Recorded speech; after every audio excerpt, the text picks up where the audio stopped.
always ask the question, if Christianity were true, would you become a Christian? Or a different way of putting it is, if Jesus really rose from the dead to prove he was God, would you follow him? Most of the time, the objection is not intellectual, it's volitional, it's moral.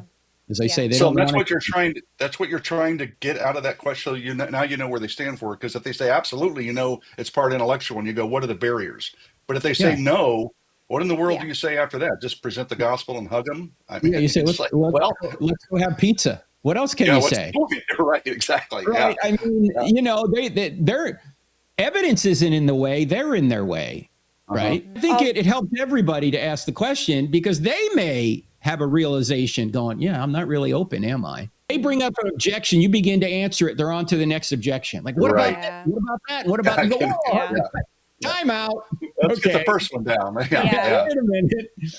I gave an answer to what you said, and you're moving on to something else. It doesn't seem like you're even interested. They're not. Right. They're not interested. Right. I think Jesus posed the same question, right? Is, who do you say I am?